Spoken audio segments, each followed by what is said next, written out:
Ar-Rahman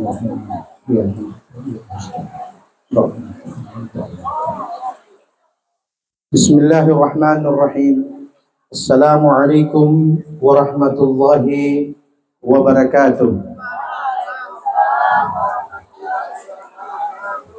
Hamdan lillah wa syukran lillah wa la hawla wa la quwwata illa billah.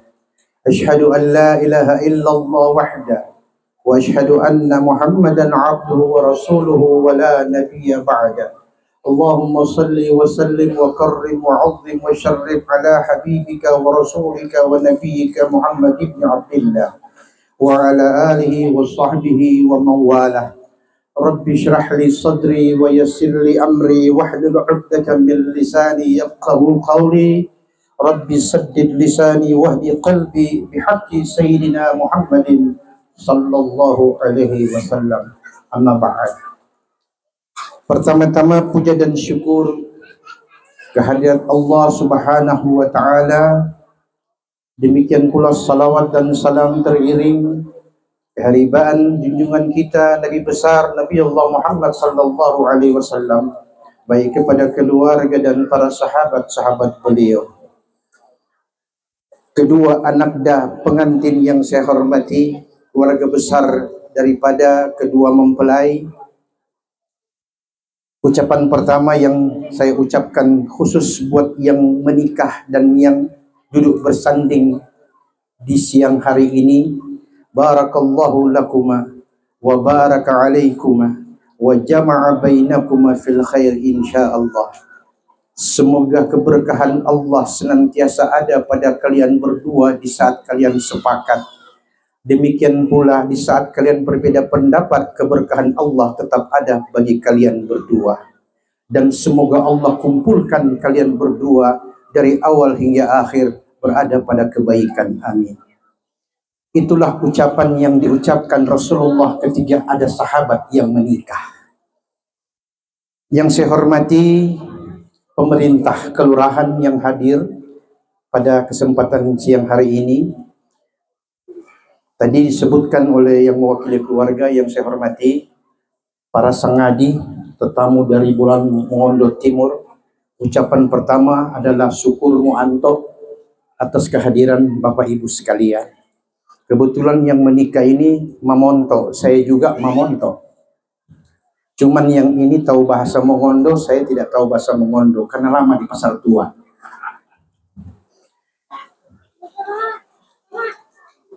Bapak-bapak, Bapak Imam Masjid Agung Diponegoro yang saya hormati, para undangan, hadirin hadirat yang saya muliakan, dan yang berbahagia.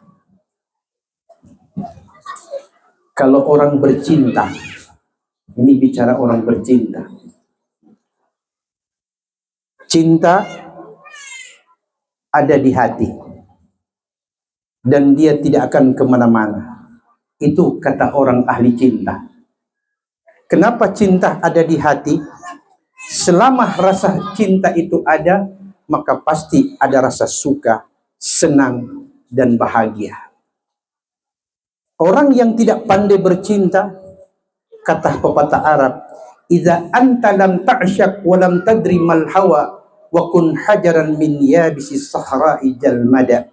Bila engkau tidak pandai merasakan getar-getar cinta, maka jadilah engkau seperti batu karang yang kokoh di tengah lautan, namun gersang daripada rasa cinta. Itu awal membangun hubungan, bukan awal membangun rumah tangga. Sebab membangun rumah tangga tidak dibutuhkan rasa cinta. Mengapa demikian? Karena cinta itu lebih banyak melihat fisik dan penampilan daripada rasa. Itu bedanya. Quran surah Ar-Rum ayat 21 mengatakan, satu di antara tanda-tanda kebesaran Allah, Allah menjadikan di antara mereka yang berpasangan mawaddah warahmah. Mawaddah artinya di atas cinta, itulah mawaddah.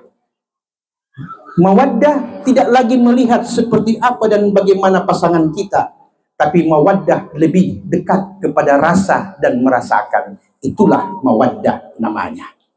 Makanya kata mawaddah ini pula Allah jadikan sebagai salah satu nama di antara nama-nama Allah yang maha mulia, yaitu Al-Asma' Al-Husna, yaitu Al-Wadud, yang artinya Tuhan yang maha mengasihi lagi memperhatikan.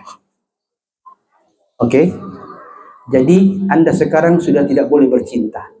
Cinta itu bagi pemula. Anda memasuki rumah tangga, maka Anda harus memiliki al-wadud atau mawaddah. Nanti dalam perjalanan hidup rumah tangga, entah 10, 20, 30, 40 tahun akan datang, Anda tidak lagi akan memiliki mawaddah. Yang tertinggal adalah yang disebut dengan rahmah.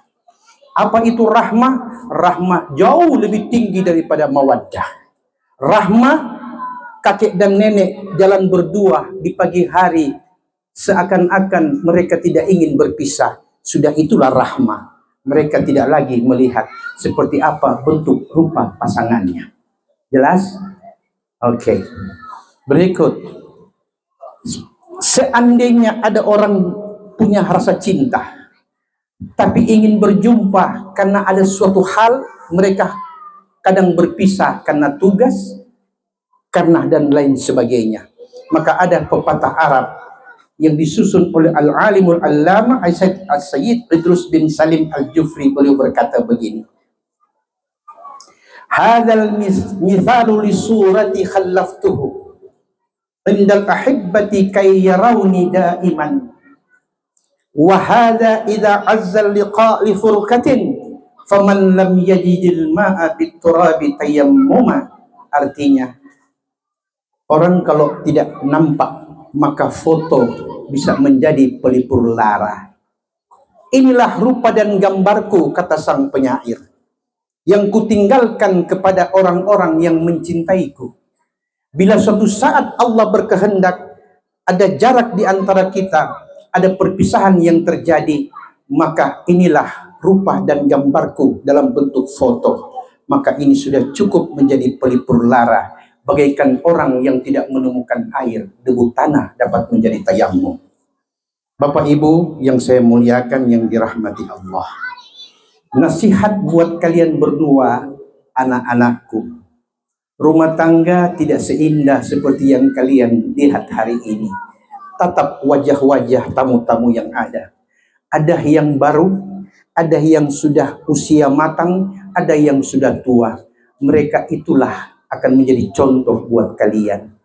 Yang muda lagi menjalani rumah tangga, yang sedang merasakan seperti apa berbagi kasih, sedangkan yang sudah tua merasakan betapa indahnya perhatian dan kasih sayang.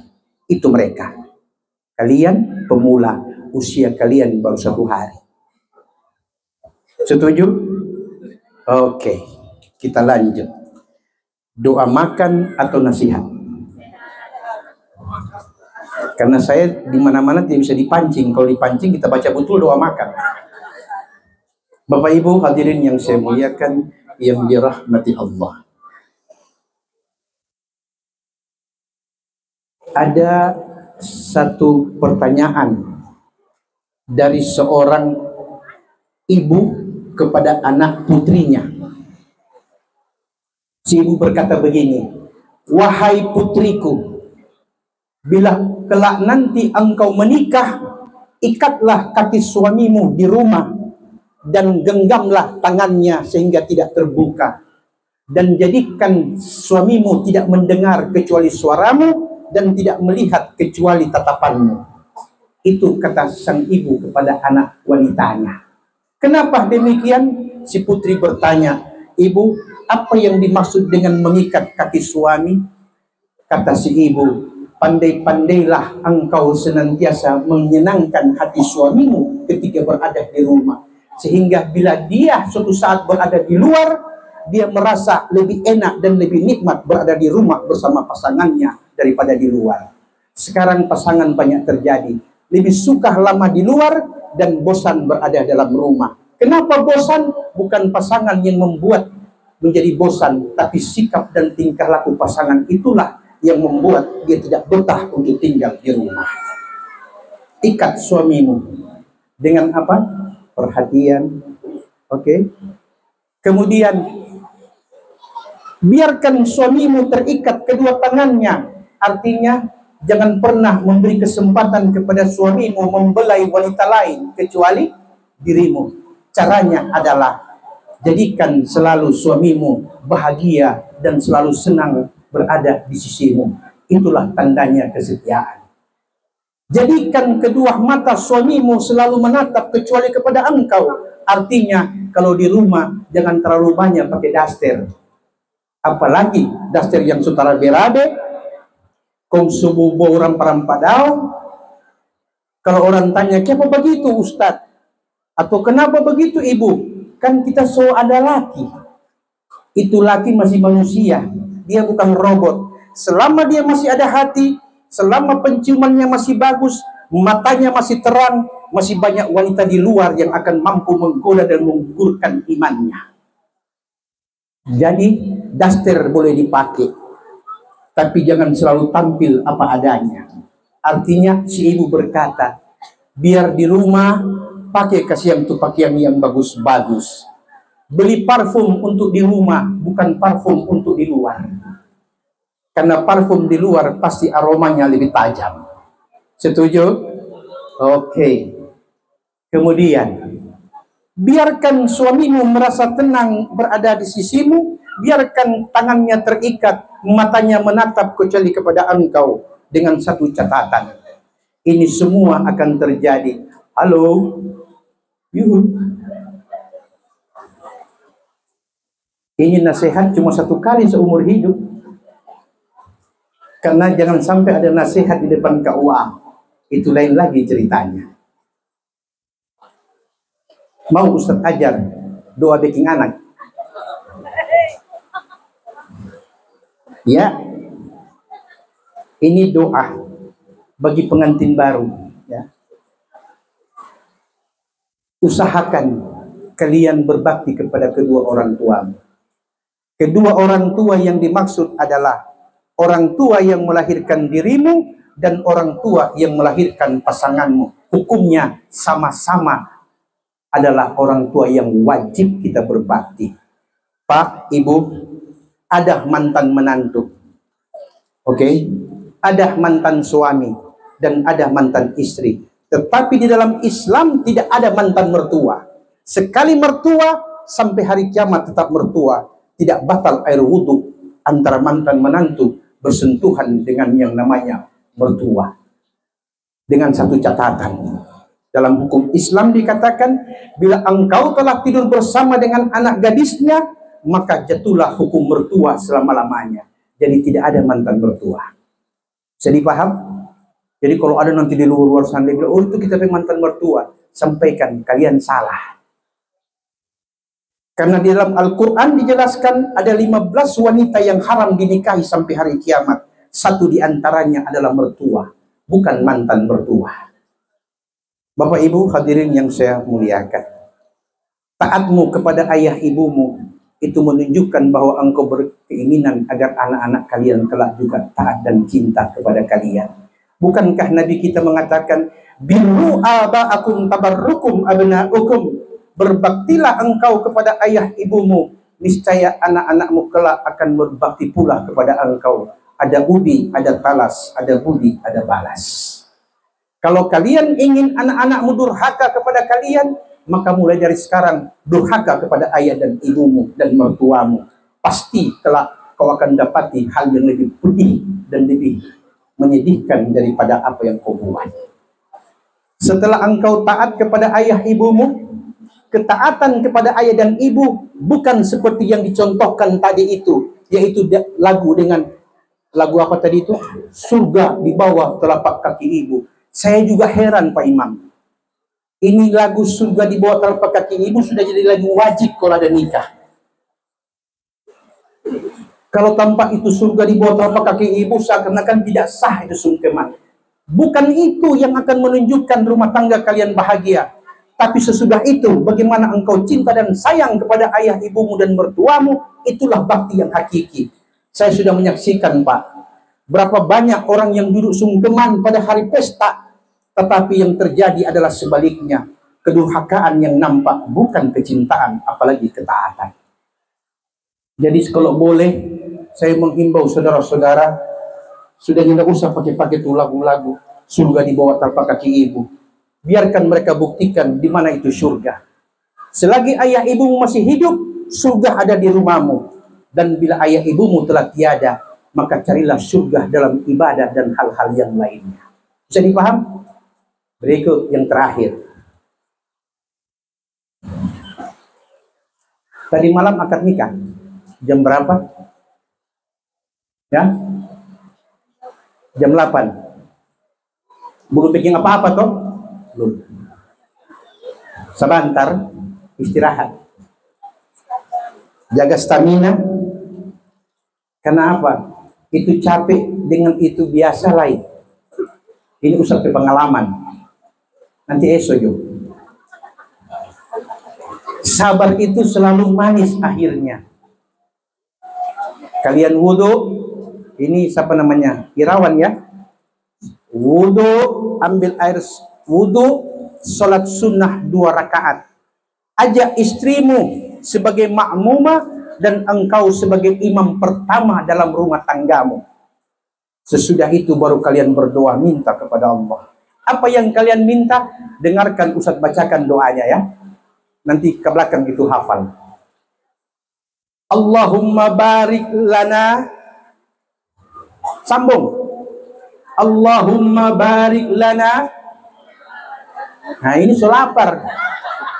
Tanda-tanda orang lapar lagi sekali orang sambung. Allahumma barik lana fi ma razaqtana. Bukan itu ibu. Dengarkan doanya. Allahumma barik lana fi dzurriyyatina wa la tadurrahum wa wafiqhum li ta'atika warzuqna birrahum ya satiral ahwal. La takshif lana al-hal warzuqna min rizqikal halal wa barik lana fil ahli wal mali wal iyal waqfina syarra ma ta'ti bihi al-ayyami wal layal. Hafal? Ya Allah Tuhan kami, berikanlah keberkahan kepada pasanganku ini, agar di malam-malam ini Engkau takdirkan ada keturunan yang lahir dari rahimnya pasanganku. Jadikan yang lahir ini anak yang berbakti kepada kami, orang kedua ayah ibunya. Berikan mereka kemampuan dalam bentuk rezeki, sehingga Engkau jadikan rumah tangga kami dalam keadaan terawasi dan diawasi. Terawasi oleh Allah dan diawasi oleh keadaan. Ya Allah, karuniakan kepada kami rezeki yang halal dari sisi-Mu, serta jagalah anak-anak yang lahir di kemudian hari dalam pengawasan dan keselamatan. Itu doa yang kalian minta pertama kepada Allah. Sesudah itu silakan lanjutkan. Ustaz tidak mau ajar. Pasti Guni akan tahu sendiri. Oke? Paham? Bakti kepada orang tua, ibadah, perhatikan tetangga-tetangga, jangan lihat agama, jangan lihat suku, jangan lihat golongan. Selagi dia bertetangga, maka itulah saudara kita yang lain darah, tapi dia kadang-kadang lebih dekat dari saudara sekandung. Tetanggamu adalah saudaramu selingkungan. Oke? Jadi tanda kata Nabi mengatakan begini. Mau lihat itu orang baik, Nabi bilang begini. Barang siapa idza athna 'alaika jiranuka annaka muhsin fa anta muhsin wa idza athna 'alaika jiranuka annaka musib fa anta musib. Bila engkau dipuji oleh tetanggamu bahwa engkau orang baik, maka pastikan kata Nabi, engkau pasti orang baik di hadapan Allah. Tetapi bila tetanggamu mengatakan engkau orang yang tidak baik, maka di sisi Allah pun pasti kalian juga tidak baik. Jadi standarnya ada pada tetangga. Tetangga orang yang paling dekat dengan kita. Ya, nanti kalau sudah ada rumah sendiri, insya Allah bergaul dengan baik. Jadikan tetangga bagaikan saudara. Tidak melihat agama, suku dan golongannya. Bisa dipahami ini? Nah, kemudian yang terakhir sekali ini. Terakhir sekali. Irawan, hafal tidak doa Rabbana atina fid dunya hasanah? Hafal? Coba. Rabbana atina fid dunya hasanah wa fil akhirati hasanah wa qina adzabannar. Ini doa yang Allah ajarkan dalam Al-Quran. Ya Allah, berikan kami kebaikan yang ada di muka bumi ini. Dan bila ada kebaikan di akhirat, berikan kebaikan pula itu di akhirat untuk kami. Dan hindarkan kami dari siksaan api dan ancaman neraka-Mu. Itu dalam beberapa pemahaman ulama. Kalau engkau ingin mencari surga di dunia, maka berbaktilah kepada ayahmu dan mertua laki-laki. Kenapa begitu?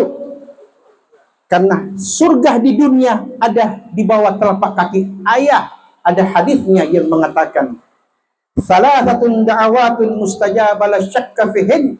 Ada 3 doa yang tidak diragukan pasti diterima oleh Allah. Satu di antara 3 ini, kata Nabi, adalah da'watul walidi ala waladih. Doa ayah kepada putra-putrinya. Karena ayah berurusan dengan nafkah, maka Allah berikan surga dunia ada di bawah telapak kaki sang ayah. Bila engkau ingin rezekimu sempit, maka kau jangan durhaka kepada ayah ibumu. Kalau engkau durhaka kepada ayahmu, maka rezekimu akan jadi sempit. Tapi kalau kita ingin dapatkan surga di akhirat kelak nanti, maka berbaktilah kepada ibumu. Bukankah Nabi mengatakan al-jannatu tahta aqdamil ummahat? Surga itu di bawah telapak kaki ibu. Jadi surga dunia ada di bawah telapak kaki ayah, dan surga di akhirat ada di bawah telapak kaki ibu. Cari surga kedua-duanya, maka kalian hasanah di dunia dan hasanah fil akhirah. Paham? Baik, terima kasih. Bapak Ibu, barangkali itu saja yang bisa saya sampaikan. Mohon maaf bila agak panjang-panjang sedikit. Yang penting ada pelipur lara yang disebut dengan doa makan. Wabillahi taufiq wal hidayah. Assalamualaikum warahmatullahi wabarakatuh.